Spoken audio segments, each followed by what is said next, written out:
Hello, everyone, and welcome to Gorilla Whale, a Godzilla watch-along podcast. I am your kaiju consultant, Kevin Carpenter. And I am the tourist getting too close to the bison at Yellowstone Park, Kayla Knudsen. Your intros are usually like tourist in a place where they're not supposed to be, and I'm very excited to see like the other places you're going to be at in later episodes. I was actually going to say, I wasn't going to say tourist, but it's not like a Yellowstone ranger would get too close to a bison to get gored. It's going to be a tourist. Oh, no, it does sort of extend our sort of consultant guide and explorer dynamic here when it comes to these movies. And I'm so excited that we finally got to Ghidorah, the three-headed monster. This is a big film in the Godzilla franchise. Not only are we introduced to who will basically become the franchise's like arch enemy, like whenever Godzilla needs like a big foe, it's either King Ghidorah or Mechagodzilla, who we'll meet in a few more movies down the line. But also this is like the big turning point where Showa Godzilla does his heel face turn. Like this is the first movie where Godzilla gets to be the reluctant hero. And it's very interesting to see how that kind of came about. Anti-hero Godzilla. Lizard of the people. Lizard of the people, baby. All right, so want to jump right into it? Yeah, let's do it. Cool. So, some historical context, audience. It's December 20th, 1964. Just 8 months after the release of Mothra vs. Godzilla. In that time, Tokyo hosted the Summer Olympics. The Japanese men's volleyball team won the bronze medal, and the Japanese women's volleyball team took home the gold. Hooray, volleyball! Yay, volleyball! It's looking to be a great end of the year, but unfortunately, something has gone wrong. Akira Kurosawa's next film, Redbeard, has hit multiple delays, and won't be able to make its original December release date.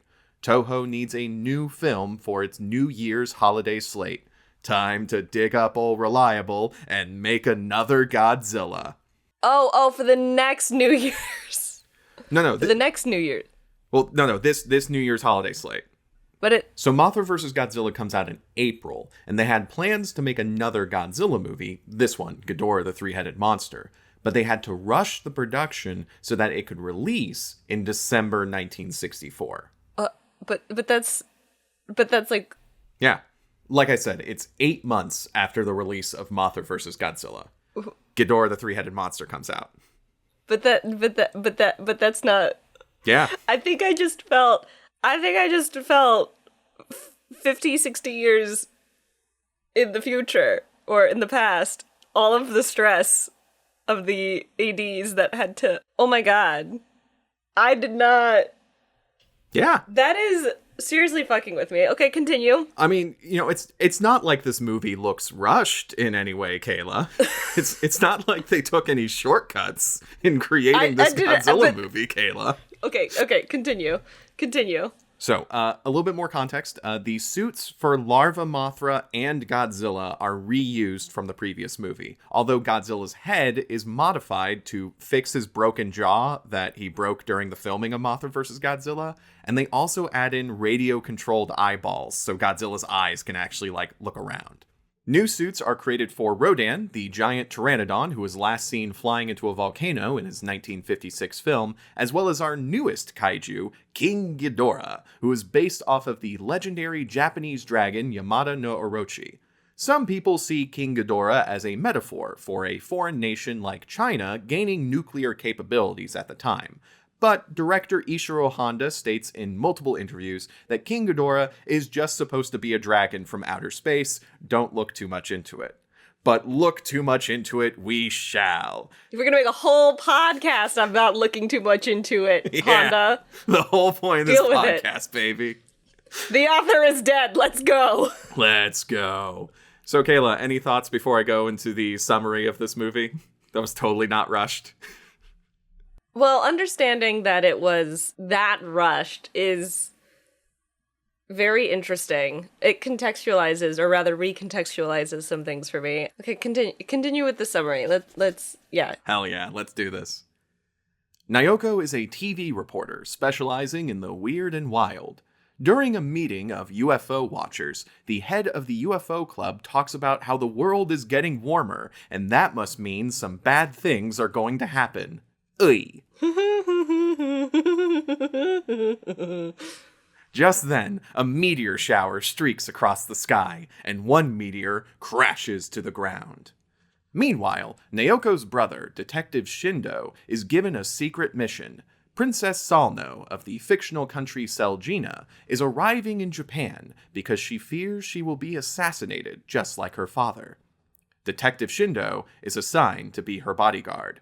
We cut to the princess on her private jet, where she sees a light in the sky and hears a mysterious voice that compels her to jump out of the plane. In the exact moment she jumps, the plane explodes. Over in the Kurobe Valley, Professor Murai and his team study the meteor that landed in Japan. Weird magnetic interference comes from the meteor as it slowly grows in size. Things get even weirder as a female prophet claiming to be from Venus shouts to random crowds of people that the Earth is on the brink of destruction. Naoko is assigned to cover her ramblings, and the prophet decrees that disaster will strike Mount Aso. Detective Shindo soon realizes that the prophet from Venus looks exactly like the supposedly dead princess he was assigned to protect. Powerful people from Selgina also make this connection, and the sunglasses-wearing assassin Malmes is assigned to finish the job he started. Meanwhile, the twin fairies are doing a press tour. They sing on stage and tell people that one of the two Mothra larvae died off screen after the last movie, but don't worry about it, we still got the backup Mothra. There's fair and spare. Yeah, there's just the one Mothra larva now. Don't worry about it. Originally, I will note, when I originally saw that, I forgot that there was two larvae, and I thought they were talking about the mom Momthra, if you will, and then the baby Mothra, Babythra. And there was like, oh no, Momthra died because the insects don't have long lifespans, and now it's just the baby. But I realized that one of the twins died. Yeah. Oh my god, that's so dark. I assume it's because they didn't have budget for two Mothras. The fandom headcanon is that was the Mothra larva that got, like, tail slapped by Godzilla in the previous movie. Oh my god. Godzilla committed infanticide. Well, to be fair, those infants were shooting at him. That's true. Don't worry about it. It happened off screen. Don't worry about it. Oh my god, okay. So, Detective Shindo, his sister Naoko, and her friend, Professor Murai, meet at a bar to share all this weird news. Even more weird news happens as on TV, the Venusian prophetess warns people that Rodan will emerge from Mount Aso. Sure enough, the giant Pteranodon kaiju appears from the rock and starts destroying buildings. The twin fairies are preparing to get on a boat back toward Infant Island, finishing their press tour, of course. But the prophet from Venus warns them about another incoming disaster. The twin fairies decide to listen to this strange woman, as they themselves are strange women, but the boat captain does not. The boat sets sail, and then later gets in the way of Godzilla hunting a pack of whales. See, Godzilla is carnivorous. Finally, some real predator action from Godzilla! Oh, it only took us like 5 movies, I guess. Well, Godzilla did try to go for the Mothra egg, although it wasn't clear whether he was trying to destroy the egg or trying to eat it. Either way. Yes, he was unequivocally trying to eat the whales, and I, for one, am finally so glad to get some knowledge on Godzilla's diet and hunting patterns. Whales, got it. Makes sense. At the very least, he hunts whales. He also destroys the boat with his atomic breath. So, hey, maybe next time listen to strange women who tell you that disaster is incoming. Also, so glad to see Godzilla not saving the atomic breath. Right? Oh, he's just breaking it out, like, intro scene of this movie. Honda's giving me everything I want. Godzilla's hunting habits and also the atomic breath being used. Incredible. Detective Shindo is trying to figure out what's going on, and he interrogates a fisherman who found Princess Salno adrift at sea. He confirms that Princess Salno and the prophet from Venus are somehow the same person.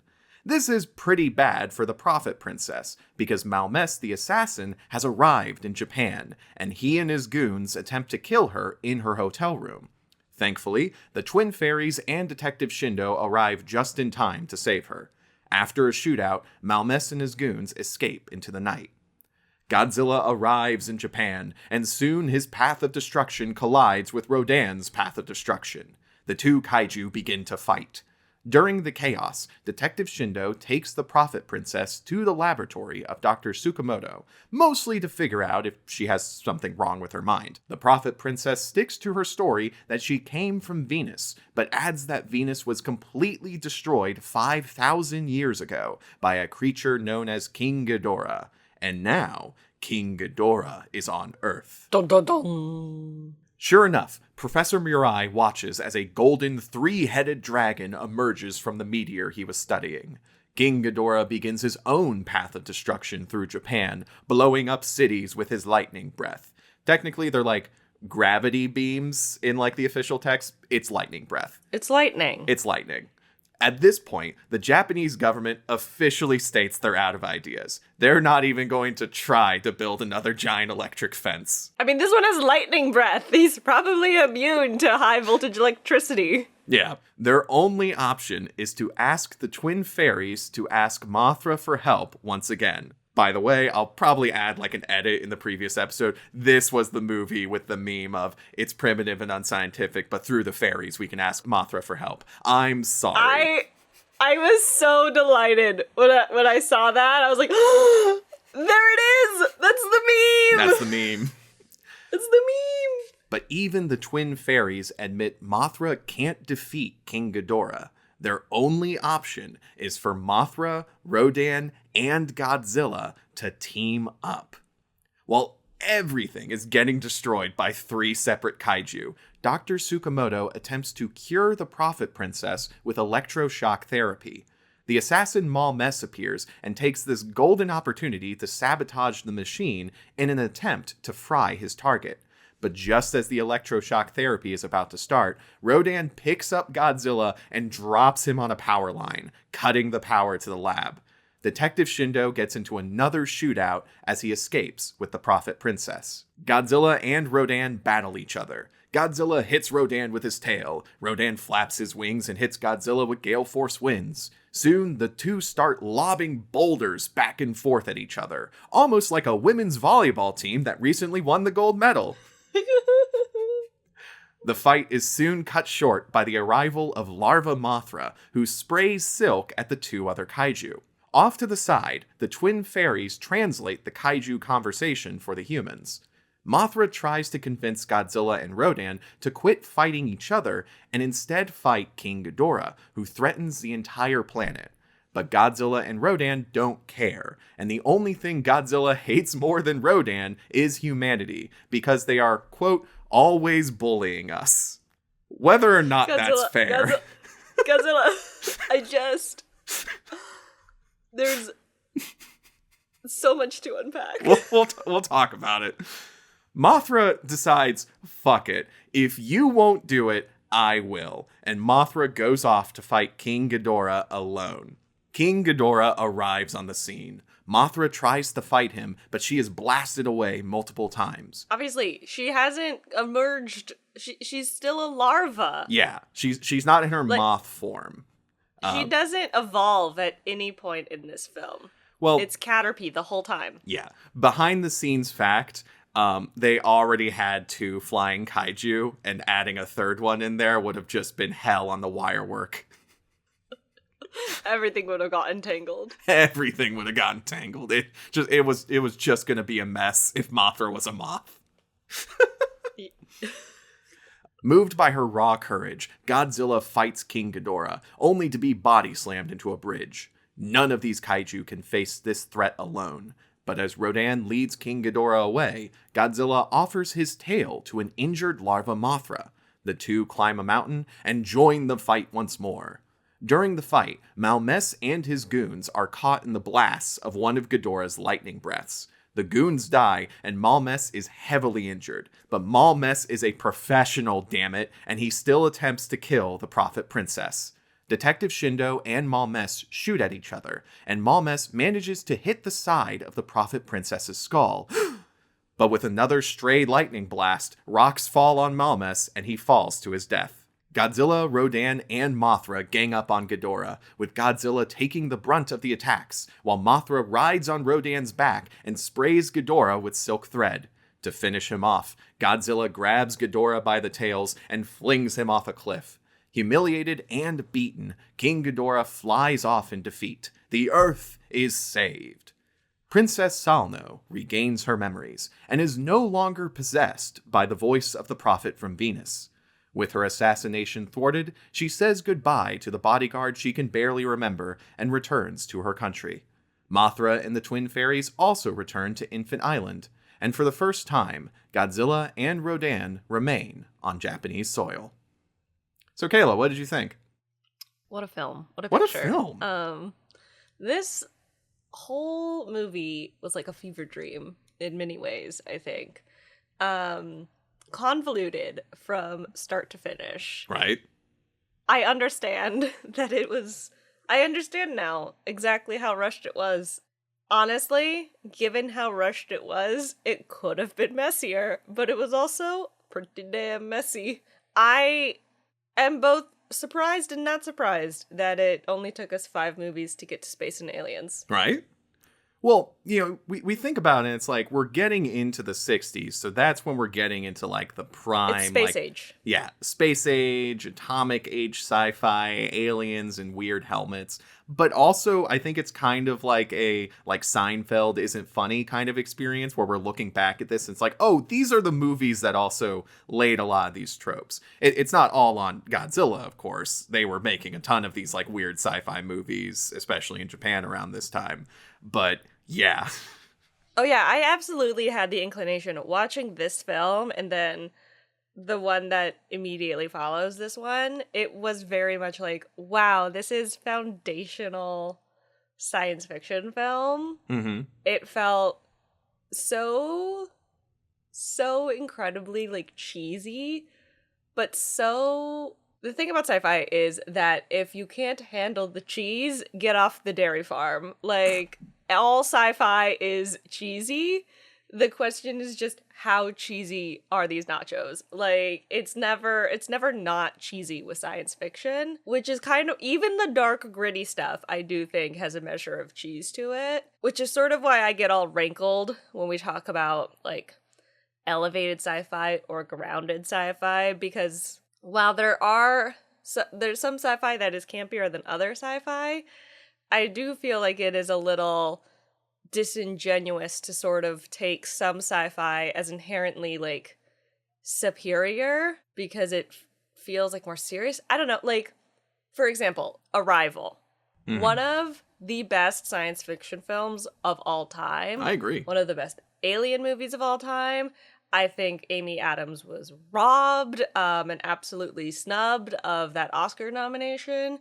She was wonderful. I think Arrival as a whole was snubbed that Oscar season. And that was a strong Oscar season. But still, Arrival was absolutely snubbed, in my opinion. It was so good. But also, it is undeniably like a prestige film. And that's fine. But I need people to remember it's like about Amy Adams learning to communicate with giant squid monsters. Like, they're still giant squid monsters. Like, it's still inherently silly. And like, all of this to say is, I don't enjoy when people try to separate silliness out of sci-fi or silly sci-fi from serious sci-fi, because I think sci-fi can be silly and serious at the same time, which is what makes the Godzilla movies so fascinating, because they do swing so wildly from one end of the spectrum to the other. Wide swings.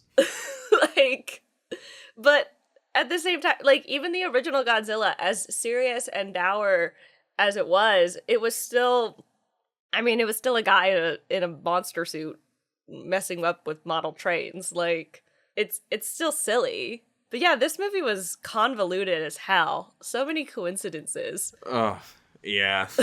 that is kind of... To get the human plot going with these movies, they do so many weird coincidences, or like, oh, this person who is part of this moment of the plot is also related to this person who is related to this completely unrelated moment of the plot.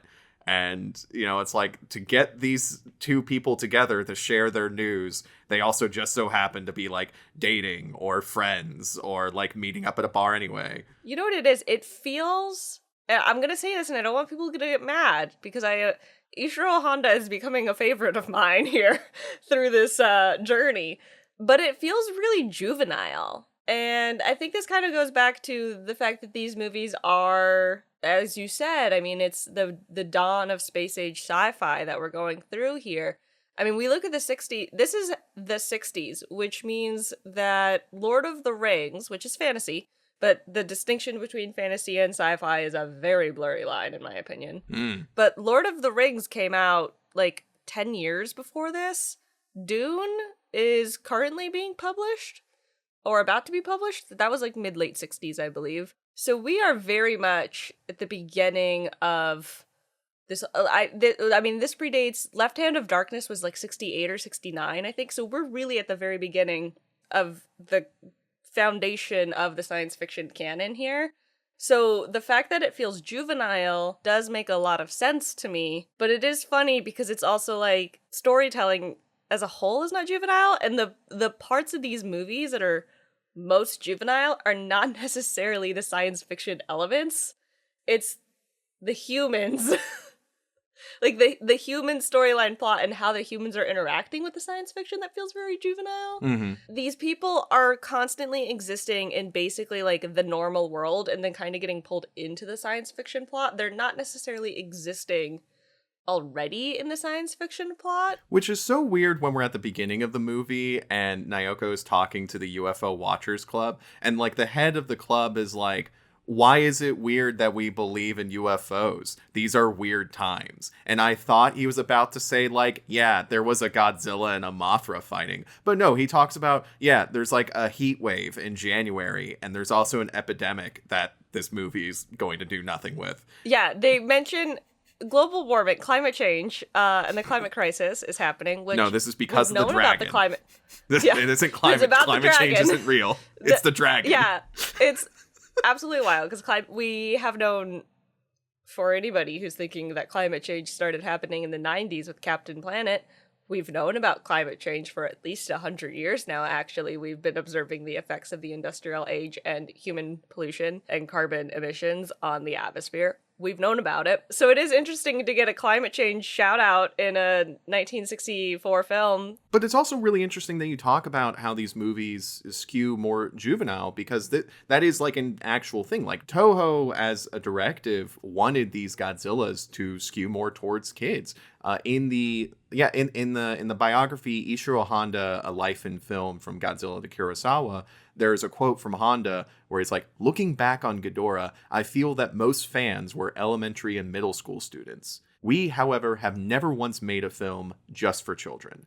I am concerned that we are drifting toward taking the easy route, believing a silly storyline is okay, though it might be mocked by adults, simply because the film is made for children. Kids will not tolerate nonsense. That's very true.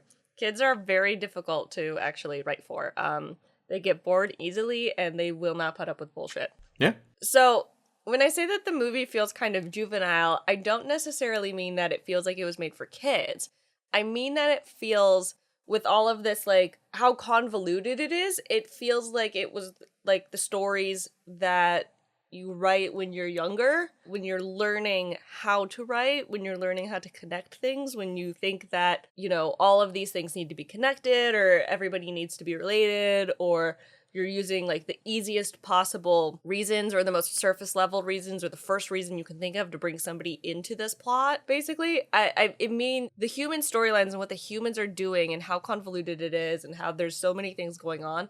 That's what feels juvenile. Not that it was made for kids, because I think movies that are made for kids can feel incredibly sophisticated. And a sophisticated movie isn't necessarily a movie that has like all of these complex storylines going on. A sophisticated movie is a movie that feels easy and effortless, and this did not feel effortless. There's a lot going on in this movie. Writing down the summary made me realize, like, oh yeah, okay, so there's the Prophet from Venus storyline, who is a voice that is possessing this princess, which is another storyline where there's this assassin coming after her. But also there's Godzilla, and also Rodan, and also King Ghidorah, and also Mothra, and the Twin Fairies press tour. There's so much going on. It's that's exactly what I'm talking about. Like, this is the type of science fiction story that I was writing when I was a teenager, trying to figure out how to write science fiction and throwing in all of these things at once, because I thought a complex story needed more moving parts, and as many moving parts as possible made it better, you know? And that's not true. It is so fascinating, though, how much this movie tries to juggle. And you're right. It's like the contrivances that they create in order to make everything like connect and work in ways that they don't really need. Maybe not. I don't know. It's like, looking into this is one of the more connected human storylines to the kaiju action. I mean, at the end of the day, too, though, you also, like, when they were like, okay, Mr. Policeman, you're going to be the bodyguard for this princess who is coming to the country for an unofficial visit because she's being hounded by assassins. I was just like, wait, what? That's a different movie. That's a completely different movie that's happening right there. How is this going to tie into the kaiju? And then it ties into the kaiju because she's actually descended from the Venus refugees that fled King Ghidorah's destruction 5,000 years ago, and she has latent telepathic prophetic powers or whatever that activated in her DNA at a moment of her life being threatened by a bomb, and it suddenly like overwrote her entire consciousness. Again, this is so, like, that's so much going on with that's like a separate movie, but then it's happening here, and I'm just like, well, why was she a princess? I don't even think that she's like genetically connected to the people from Venus. Like, as far as... No, isn't she supposed to be descended? Isn't she supposed to be like an alien descendant? I don't think so. Like, because the scene where, like, the princess is in a plane, and then she sees a giant light in the sky, and she looks up and hears the voice in her head telling her to jump out of the plane. And then that's the moment where she gets possessed by the Prophet from Venus, who is apparently still alive on a world that has been destroyed for 5,000 years. So you're saying it's a ghost? What? No, she said, I thought the Prophet, the alien was like, the aliens, we looked like humans and we came to Earth and we've intermingled with Earth humans. I don't remember that. Maybe I made that up in my head to make it make sense. Yeah, because that's how insane and batshit that whole storyline is. And I'm just sitting here like, why was she a princess? Like, why did we need this assassination plotline to like put her in danger? Are the stakes of this already not high enough with people not believing her as she's heralding the destruction of the Earth via space alien dragon? Well, I think as we're going into the space age, we're also going into like the age of like spy movies. That's true. And so there's a bit of that genre aping in this as well. It's like, all right, we need to get Cold War. Yeah, we need to get a spy movie into this Godzilla movie. How do we do that? And of course, the simplest answer is, well, a princess gets possessed by a voice from space from a dead planet. Either it's her own genetic DNA or it's a ghost. Unclear, but also either one honestly would not, I mean, I'm not sure what the official interpretation is supposed to be, which of us is right, but also I don't think you'd be out of place. The ghost aliens is not out of place in this. It's that wild. So real quick, a production fun fact. Okay. Akiko Wakabayashi, who is the actress who plays the Prophet Princess, she was temporarily blinded during the scene where she looks into the light and hears the voice from Venus. Why did she actually look at it? She looked directly at this spotlight for this scene, and then she got temporarily blinded. She also worked an all-nighter on another gig. I couldn't figure out what the gig was, but you know, she was a busy actress. She worked an all-nighter on another gig before the electrotherapy scene, so Ishiro Honda let her sleep on the gurney in between takes. Oh, yeah. Yeah, actors sleeping between takes on set, that is a tried and true method of catching up on sleep. That happens all the time. She also said that, like, her method of acting was like she was sleepwalking. Like, when she was the prophet from Venus, she made a specific point, like, not to look at anyone's eyes. Yeah. And, just, like, walk around, have, like, kind of, like, a stilted gait. Like, she got into the performance of this weird role. She did really well. Yeah. I think she did very well. She was deeply unsettling. Mm-hmm. The aesthetic of this fictional country was hilarious.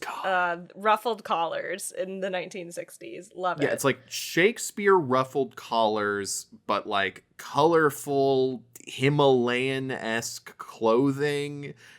Like, instead of doing the Mothra thing where it's just like, yeah, this is America with a little bit of Russian, this is like, nah, we'll just take a bunch of different cultures and then like mush them together. It's great. Yeah, it was all over the place in such a wonderful way. The Shakespeare and ruffled collars was such a choice. Another stylistic thing about this movie, Honda was using a lot of zooms that delighted me. I don't know if this was like kind of a new technology he sort of got his hand on or some sort of phase he was going through, but he was really into zooms in this movie, and I love that for him. I just thought that was an interesting little tidbit that was happening. The fairies of Infant Island popping up completely unexpectedly. Right? Did not realize that they were going to be in this movie, or that I think maybe I knew that Mothra was going to be in this movie. I'm not sure. But I really, like, when they showed up, I was just like, oh my god, hi guys, it's the fairy princesses of Infant Island. And then they were on a talk show? Yeah, it's really weird because their introduction is that we have these two comedians on stage and they introduce to a crowd of people, like half of them are kids, and then they bring like a kid on stage and they're just like, hey kids, who do you want to meet? And they're like, Mothra, we love Mothra. And then like the curtains open and the twin fairies appear, and it's like in Mothra and Mothra versus Godzilla, like the twin fairies, people try to exploit them. Like, they're like, oh, shoot, these are tiny women. Let's put them on stage and make them sing. And that's like a big part of the conflict. So it's interesting that in this movie, after Mothra is now a known quantity, apparently, the fairies are like, okay, we got to do a press tour. We just got to go. We just got to travel around Japan and just kind of tell people, like, yes, we're fairies. We're from Infant Island. We worship Mothra. The other Mothra is dead. Don't worry about it. And, you know, we'll sing a song for you. They got a taste of fame. And they're like, well, if it's on our terms, we're okay with this. There was just something, you're absolutely right. Like, the whole thing going on with the fairies in the previous films was exploitation. Those films were all about exploitation. And then suddenly to have the fairies on a variety talk show of some kind that's basically a like celebrities where are they now show, and the kids are like Mothra, and the twin fairies come out and they're just like, hi everybody, like it's us again, you know, what's going on. It was hilarious and unexpected. I was here for it though. I was like, yeah, okay, like I'm fine with this. There's also a shot during that scene, like the twin fairies are singing, and then it cuts over to Infant Island where we have the natives like in worship toward the larva Mothra. And then it cuts to a TV set showing like a broadcast of the larva Mothra, and that's our transition back to like Detective Shindo and his sister and all that, which means that they had a camera that was taken to Infant Island and was doing a live broadcast from there. So Infant Island is now connected to the rest of the world. That or it's a recording. It may not have been a live broadcast from Infant Island. It could have been pre-recorded. They technically didn't specify. It could have been a pre-recorded B-roll for the fairy bit, because obviously they knew the fairies were going to be there because they primed the kids to be like, okay, like here are our guests, including the fairies of Infant Island. So like, talk about Mothra, talk about the fairies, you know, like it's not like they happened to have the fairies of Infant Island when this kid requested Mothra. Like, they knew, like, they set that up. Yeah. They told the kid, request Mothra. That's how television works. It's all fake. But yeah, it was fascinating. That was a good transition, though, to, like, kind of get us back into the detective storyline that was happening, though. I was like, oh, that's a clever one there, Honda. Even as convoluted and nonsensical as this film is, Ishiro Honda is still, like, a good director, and he's still trying his best. Oh, yeah. In so many ways to work with what he's given. And there's still, like, really interesting little craft bits that are happening in these movies. One of the things, though, that happened in this film, when the prophet from Venus starts popping up, and everybody's like, wait a minute, this kind of looks like the missing princess whose plane exploded and was presumed dead. They're talking to, like, some scientist guy, who I believe was the guy that was with the UFO watchers, which, hold on, a sidebar real quick on the intro with the UFO watchers. We have the journalist there talking to the UFO watchers, and the UFO watchers are like, there's no UFOs because the aliens can sense that you're not a believer, so they won't show up. A weirdly hostile energy. This is the most Bigfoot hunter, Santa Claus, snipe hunt shit imaginable. I'm like, are you fucking kidding me? Like, you're, with a straight fucking face, you're like, yeah, the aliens can sense that you're a non-believer, so they are not appearing for you because you don't believe. Science absolutely is subjective to such whims. I was like, what woo-woo witchy bullshit. Listen, how dare we let this woman, I mean this non-believer, into our UFO club. She's ruining everything. This journalist searching for empirical and unimpeachable evidence? And, like, listen, I check my horoscope frequently, okay? So it's not like I am not privy to whimsy, but it was hysterical. I was losing it. So we then fast forward when they're searching to figure out how the princess could have survived the plane crash or the plane explosion. I love that effect, by the way. It very much just looked like a toy plane that they put a firecracker in and then they just exploded it. Yeah. It was great. It was great. I was like, I could have done that in 6th grade. It was so good. They go to the scientist guy, the UFO scientist guy, and they're like, do you have theories? And he says, I mean, the delivery from this actor, truly Oscar-worthy. This man had rent to pay, and he was here to deliver. Everybody in this film, their performances, actually, great. But scientists in quotes, his explanation for how the princess survived the plane crash, it's very simple, guys. Quote, she was saved because she fell in the gap between dimensions. And this is delivered with the most matter-of-fact, serious delivery I have ever seen. I mean, it is so much more, like, I believed that so much more than, it may be primitive, but through the fairies we can ask Mothra for help. Like, it was, I believed it. This man, I was like, yes, dimensions. We have different dimensions happening in this movie too. And that is absolutely how she was saved. She fell into the space between dimensions. And here's the thing, like, we cut over to that guy for like 20 seconds. He's like standing in front of his desk. He says that weird thing about falling in between dimensions. And then we cut right back to the action. And it's so funny. It was like they got to the end of the movie and they're cutting it together. They're starting to, like, cut the rough cut together. Because, fun fact, they start editing the movie before it's done. The editors start assembling, well, it's called an assembly cut or a rough cut. They start putting everything together while the movie is still being made. So it kind of feels like most of the movie had been made and somebody was watching it and was like, wait, did we ever explain how the princess survived falling from that plane that had just exploded, like right when she went out the emergency exit, 30,000 feet in the air? And they're like, you know what, we didn't.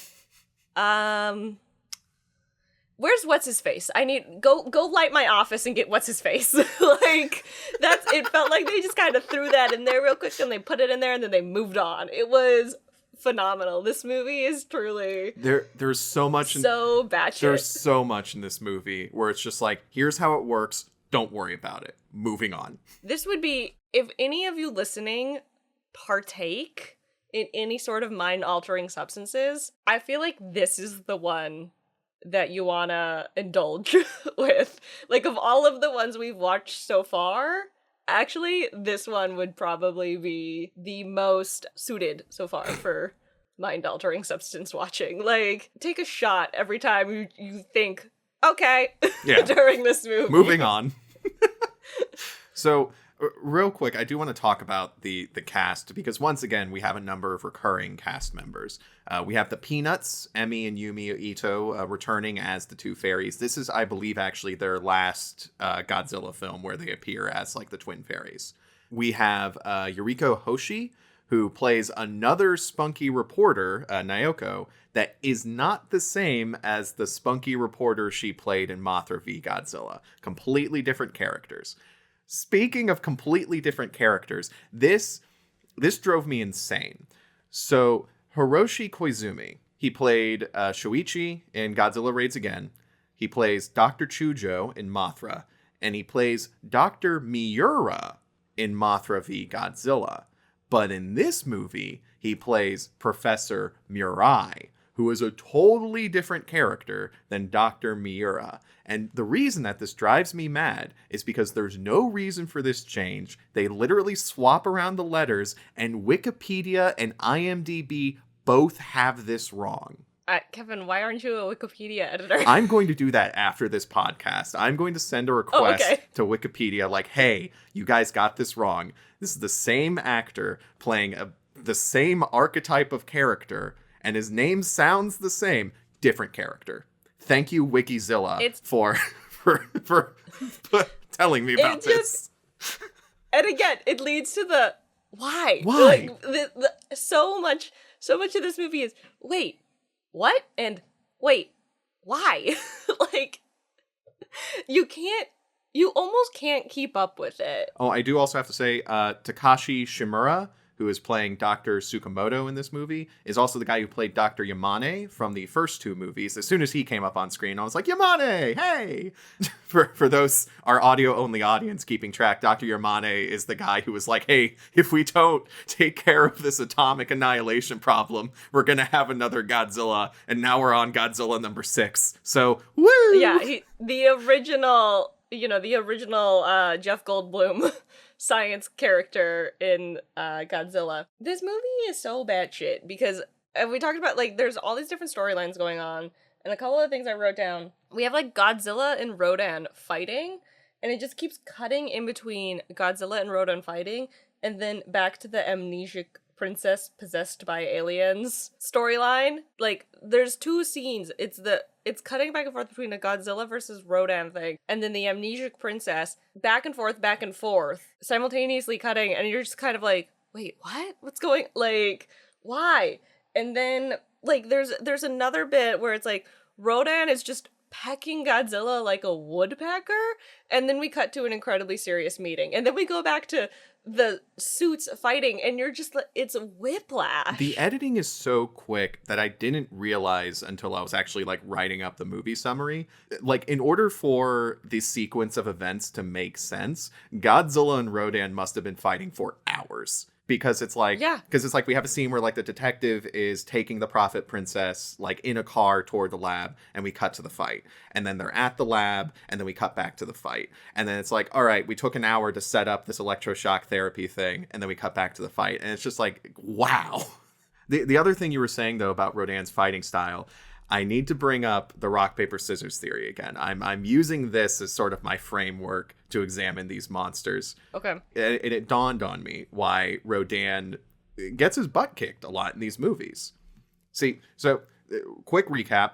Rock, paper, scissors theory of boxing. You have your brutes who can deal a lot of damage. Sorry, your bruisers who can deal a lot of damage and take a lot of damage. That's Godzilla. You have your outboxers who, like, stay out of your range and then come in and hit you and then come out of your range. That's Mothra. Well, when she has wings. You know, you have your swarmers who are the people who get up in your face and just hit you a bunch of times and don't give you a chance to breathe. Rodan should be an outboxer. In fact, when he's, like, flying around and clotheslining Godzilla, that's when he's at his most effective. The issue is, Rodan thinks he's a swarmer.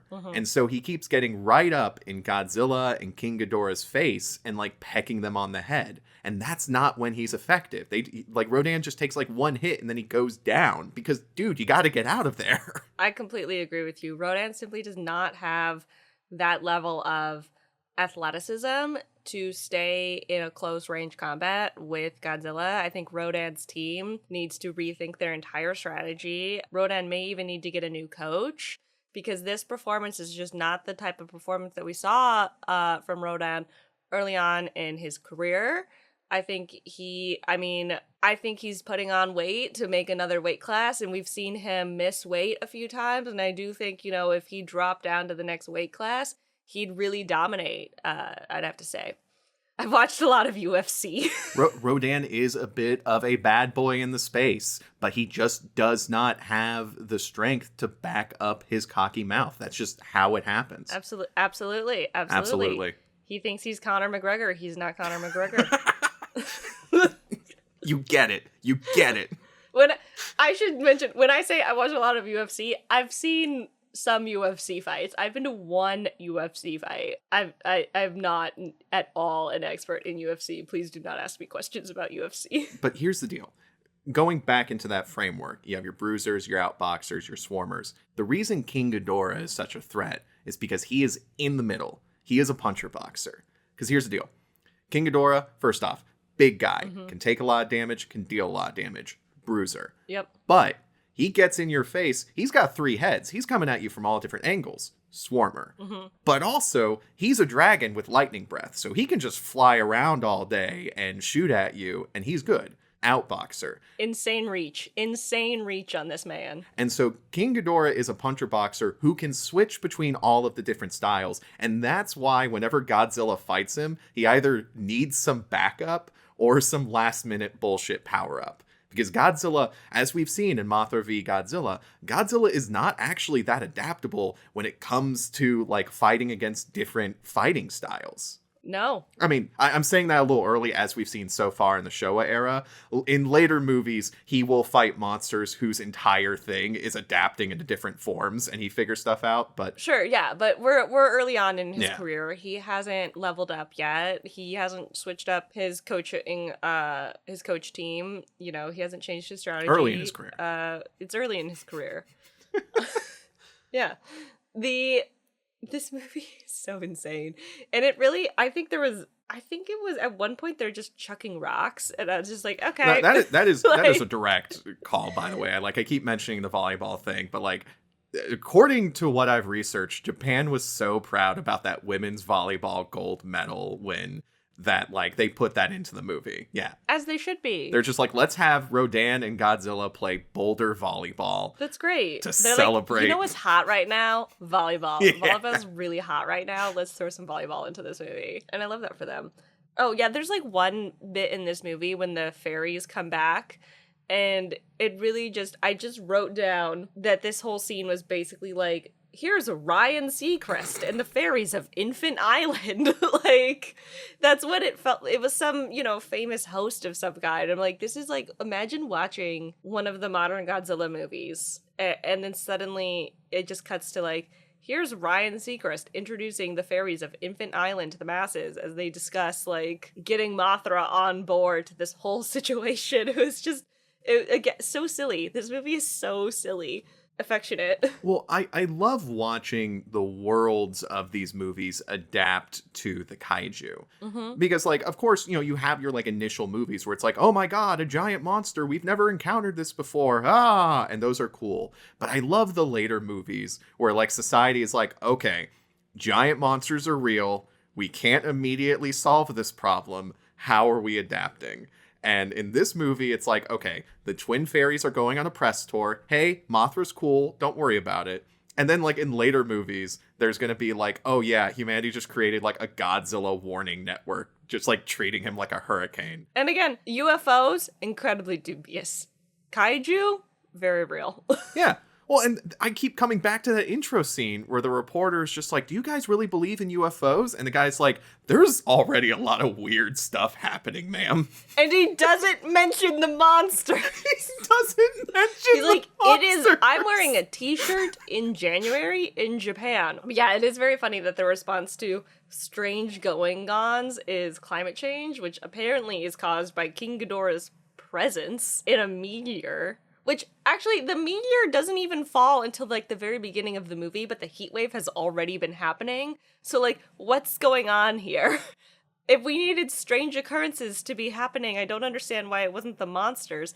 And also, the time of year that this would have been filmed wouldn't necessarily have been, like, the dead of summer. So it's not like they needed to justify not having the actors in, like, coats and stuff. Which, the thing about film is that the weather in the movie is not necessarily the weather on set. Mm-hmm. And so I do constantly feel really bad for actors because they are either too cold or too hot. I'm going to make you feel bad about another actor here real quick. Okay, go ahead. So our buddy Yoshio Tsuchiya, who was too busy being on Seven Samurai to be in the original Godzilla, was originally slated to play the assassin Malmes. But he was again too busy being on another Akira Kurosawa film, Redbeard, the movie that kept getting delayed. Yes. That was a point of contention with him.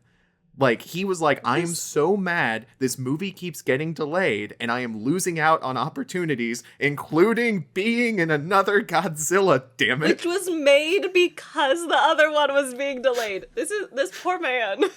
This poor man. He will be in the next Godzilla movie, folks. Do not worry. But yeah, no, he was slated to play the sunglasses wearing assassin, and then he was too busy. What and a he's role. like, damn it. Oh man. Yeah, so funny to me. This poor guy. Another thing that was very funny was the Venus alien at one point praying to God, presumably the Christian God. Oh yeah. Well, okay. And I was just like, okay, she converted? Because I don't, for not 1 second did I read that as some sort of Venus religion. It seemed very clear to me that it was capital G God, Christian God. Like, I was just like, okay, which, I mean, it's not like there's like Christianity and Catholicism in Japan. Everybody go watch Shogun. That's a pretty big plot point. But so it's not that it was like that God being referenced in a Japanese film that caught me off guard. It was the fact that it was the alien. Yeah. That was praying to God. So that's why I was kind of like, she should have been praying to Mothra. Well, yeah, exactly. But that's where I was like, well, maybe that's not a possession. Maybe it's like some sort of genetic memory kind of. I don't know. When they were like the Venus aliens integrated, I'm like, well, it would make sense that if they integrated 5,000 years ago, you know, that at some point along the line, some of them converted to Christianity. Okay, once again, you're pulling up this backstory that I don't think was in the movie. I think it should be in the movie now. I'm putting it in there. Like, I think this was just a voice from a tomb planet that was killed 5,000 years ago that somehow sent their voice across the galaxy, across the solar system, to possess this random princess in order for her to give vague warnings about incoming doom. I'm convinced that she's a genetic like an ancestor. I'm looking this up. A descendant of Venus. You're on this ghost theory, and I really don't know which of us is correct. Or if either of us is correct, to be honest, because this movie was very much, don't worry about it. Like... Okay, you know what?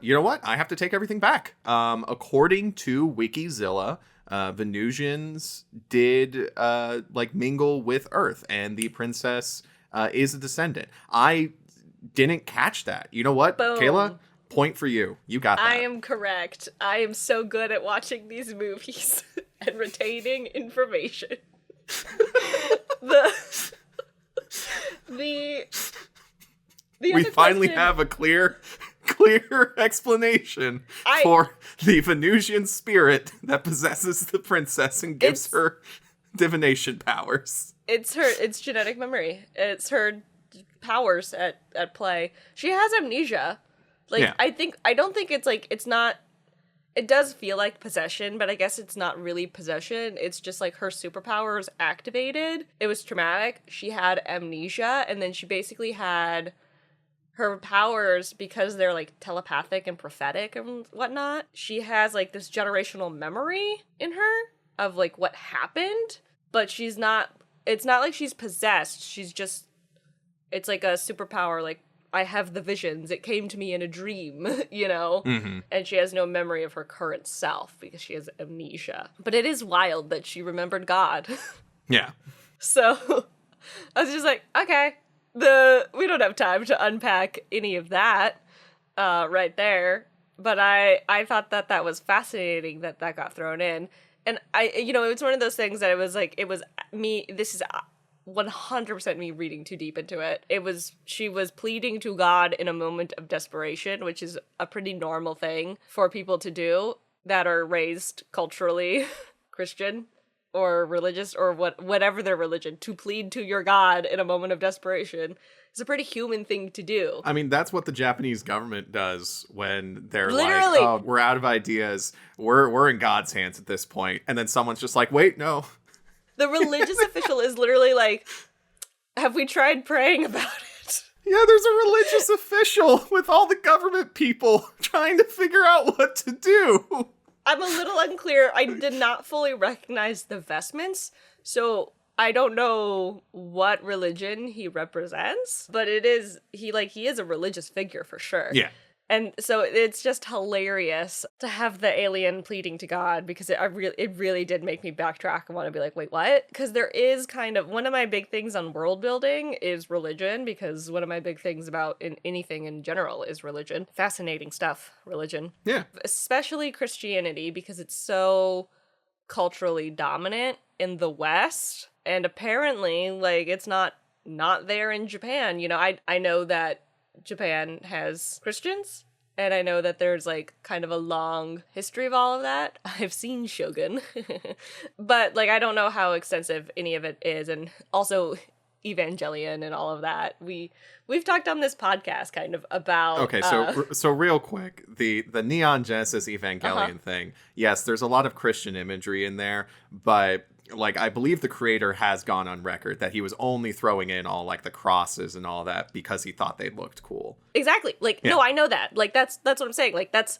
the whole point of like, it looks cool. I think it's neat and looks cool. And it's like, you're absolutely correct. Mm-hmm. Rad as hell. But that is, like, that's what I'm saying is I'm nowhere near an expert on Japan's relationship with Christianity, but to have a character who shouldn't be Christian pleading to God. Well, this could be Venus Jesus. Is what, like, I could be Venus Jesus. Like, that's the thing that kills me about it. If it happened in America or whatever, if this was an American 1960s movie and a character that shouldn't be Christian is pleading to God, I would just be like, yeah, because, I mean, we're at the height of the Cold War. McCarthyism was, like, just a thing. Like, America, and especially the time, is so, and still now, is so culturally Christian. To have a character that, when you think about it, probably shouldn't be Christian, expressing Christian, like, views or sayings or anything like that, it makes sense to me, because I'm like, they would thoughtlessly do that. Like, when something is so culturally dominant, it's seeping into places where it probably shouldn't. Mm-hmm. Really makes sense to me. So I'm in a spiral now because it popped up in a place I didn't expect it to, and it made me then think like, wait, is this character Christian? Like, what's going on? Did she convert? Is the princess Christian? What is the official religion of this fictional country? Is there one? Like, again, reading way too deep into it, it's just a space dragon. That's the point of this podcast, though. And it also, like, so audience, Kayla and I watched Ghidorah the Three-Headed Monster and also the next movie, Invasion of Astro Monster, back to back. And, like, we're looking into all of this world building, and they do such wild swings with, like, oh yeah, Venus was once populated 5,000 years ago before King Ghidorah destroyed it. And, you know, the aliens have mingled with humanity to this day, and they have divinity powers. And, like, you think, like, oh, okay, so are we going to explore more of that? No. We are going to do wild swings of world building each movie and then completely drop it. And it's so wild. It drives me up the wall in such a specific way because I'm like, wait, no, that's come back here. I have questions. Yeah, hang on, wait, that's wild. And the concept of Venus, I mean, Venus is very similar to Earth, except that its atmosphere is super toxic to us now. But there have been, like, you know, we talk about going to Mars and colonizing Mars, but it's also, like, not a super, let me phrase it this way. Colonizing Mars is pretty much as crazy of an idea as colonizing Venus. So there are actually people that are like, we should actually be colonizing, like, if we're going to colonize a planet, one of our neighbors, we should probably be aiming at Venus, actually. And everybody's like, that's ridiculous. Haven't you heard how toxic Venus is? Never mind the fact that Mars barely has an atmosphere and is also, like, incredibly fucking hard to actually colonize. Venus, I mean, Cloud City. It's Cloud City in Star Wars. Yeah. Like, that would be what we would do. Because Venus is actually so much more similar in terms of its, like, size, you know, its gravity, etc., to Earth, that it probably, if we could just get a bubble in the atmosphere, it actually would probably be a little bit easier for us to deal than with Mars. And it's closer to us than Mars is. Well, we're not going to Mars. We're not going to Venus. Next movie, we are going to a newly discovered planet on the far side of Jupiter. So before we get to that movie, Kayla, what rating would you give Ghidorah, the three-headed monster? You know what? I'm going to give it 3 stars. Really? which because it has charmed me so. Yeah. For all of its questions that it raises and refuses to answer, I feel like a dog with a bone that is never gonna go, like it's never gonna get diminished. This bone, I will never chew down this bone, because every time I think I have all of my questions, I think of a new one. And my new question to you is, what the fuck happened to Rodan and Godzilla at the end of this movie? Like, they just stayed in Japan? Yeah. They just chilled? Yeah, they helped humanity. They didn't need to be defeated. They just, you know, Godzilla went off to hunt more whales, and Rodan just flew off somewhere else. Is there an end credit scene of them getting shawarma? Like, yeah. I mean, that's the thing, though. This was the Avengers of the kaiju films. We see Godzilla, Rodan, Mothra, and this new King Ghidorah threat, like, come together and fight. And it's like, you know, we've had the monster crossovers. We had King Kong versus Godzilla. We had Mothra versus Godzilla. But this was the first one where we had, like, a bunch of them together and all fighting each other and then coming together. And a team up. And a team up. Man. And also, by the way, again, people, if you think that the next film will answer what Godzilla and Rodan did after they defeated King Ghidorah and got left alone on Japanese soil, no, it won't. No, it won't, because the next film does not seem to have any actual continuity with this one. I would give this movie, so originally I was going to give this movie 3 out of 5, but truth be told, the more I talked about it with you, the more I got, like, excited over a lot of the silliness. So I'm bumping it up to 3.5 out of 5. Just genuinely, like, the more I talk about it, the more I'm like, you know what, I had a fun time watching this movie. Yeah, is it good? Not necessarily. Was I mad about that? No. There's some weird choices made here and there. There's some, like, stuff that could have been cut. There was definitely some, like, stuff that they set up that was dropped. It's like, you know, we talked earlier about, like, the weird contrivances they bring up to try to make all of these different things connect.